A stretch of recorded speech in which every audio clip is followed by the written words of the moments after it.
Дожимать. Ради Хабиров предложил новый слоган. Он обратился с ежегодным посланием к депутатам Госсобрания. Главный смысл обращения – завершить начатую работу. Большая часть своего выступления глава Башкортостана посвятил итогам года. Какие еще заявления он сделал и кто помогал руководителю региона готовиться к самому важному выступлению в году, знает мой коллега Азат Садреев. Если кто-то рассчитывал увидеть здесь пышное мероприятие, то он пришел не по адресу. Как и инаугурация главы Башкортостана, послание Ради Хабирова Государственному собранию проходит скромно и без излишеств. А о статусе мероприятия говорит лишь место проведения, главная международная площадка республики, Конгресс-холл Торатау, ну и, конечно же, строгий дресс-код приглашенных.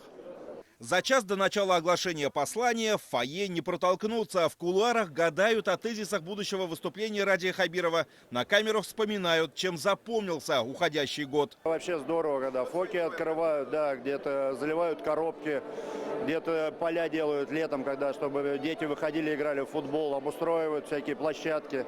Это очень помогает. После очередного театрального звонка приглашенные начинают занимать кресла в зрительном зале. Почетное место отведено и первому президенту Башкортостана Муртазе Рахимову. В том же ряду та, которая заранее знала текст послания, супруга главы республики. Я всегда обычно выступаю в роли того, кто прослушивает выступление. Это вы первый услышали это послание, да, прежде чем депутат услышит? Да. Глава Республики Башкортостан Радий Фаритович Хабиров.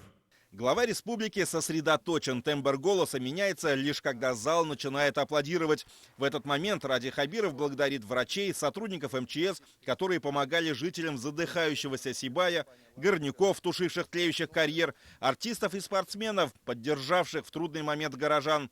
И именно консолидацию руководитель региона назвал драйвером роста экономики.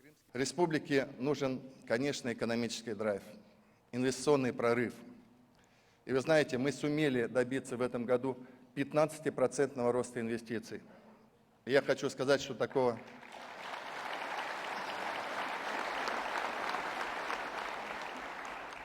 давно у нас не было. Последние годы у нас был 0% по этому очень важному ключевому показателю. Подольское месторождение стоимостью 50 миллиардов рублей в Хайбулинском районе, предприятие по глубокой переработке зерна, куда вложат 65 миллиардов в Стерлитамакском, производство мягких французских сыров в Белебее. В проекты будущего уже заложен фундамент. Отмечен небывалый результат и в строительстве дорог. В республике отремонтировано свыше 1500 километров автомагистралей. Обновился автопарк государственного перевозчика Башавтотранс, что позволило связать автобусным сообщением каждый районный центр с Уфой. Быстрее добраться до столицы смогут и тяжело больные даже из самых отдаленных муниципалитетов. В регионе возродили санитарную авиацию. Башкортостан вошел в число самых эффективных регионов страны. Запускать руку в государственный карман больше не позволят. Еще один важный посыл Ради Хабирова – честные ответы на любой вопрос, не отворачиваться даже от самых сложных проблем. Сегодня скажу о ситуации вокруг Куштау. Куштау будет разрабатываться. Потому что я никогда не соглашусь оставить без работы тысячи людей.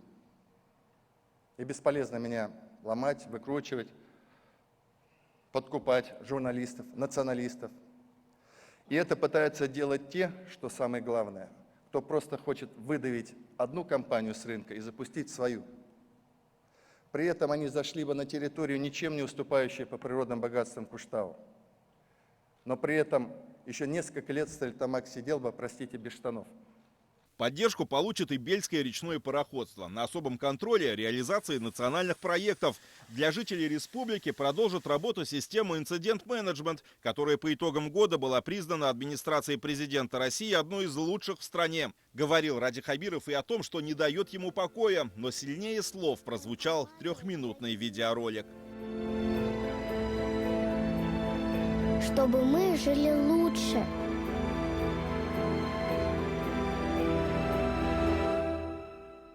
Я люблю своего папу. Это то, что на самом деле мы стали меньше любить и стали меньше рожать детей. Понятно, что за этим стоят очень разные причины. Экономические, социальные, но и не только. Мы слишком увлеклись материальными благами, карьерой, зарабатыванием денег, забывая при этом, что самое-то главное – это счастье отцовства и материнства. Когда вот про деторождение сказали, конечно, очень зацепил. Этот ролик сам по себе зацепил. Я сам будущий дважды отец, поэтому я к этой теме очень так трепетно отношусь, поэтому, наверное, это такой самый трогательный момент для меня был. Именно обращением к молодежи завершил свое почти часовое послание Радий Хабиров. Глава Башкортостана отметил, что в Уфе будет создан Евразийский федеральный университет. Регион начнет охоту за своими абитуриентами, чтобы они смогли написать свою историю в своей республике, опираясь при этом на традиции, одна из которых – уважение к старшим. Человек чувствует, что надо трудиться, работать. И самое главное, он заметил все те недостатки, которые сегодня созданы в республике. А в республике недостатков много. Он по всем аспектам прошел. Просто я сидел, слушал, радовался, что действительно новая глава порядок наведет. Успехов ему. С этой трибуны прозвучало послание главы Башкортостана Радия Хабирова к депутатам Государственного собрания. Парламентарии получили короткое, но четкое поручение – дожимать. За последний год проделана огромная работа во всех сферах, но чтобы решить остальные проблемы, нужна консолидация не только чиновников и общественных организаций, но и в первую очередь жителей региона. Азат Садриев, Азат Ишбулатов и Азат Тузбеков. Новости Уфа.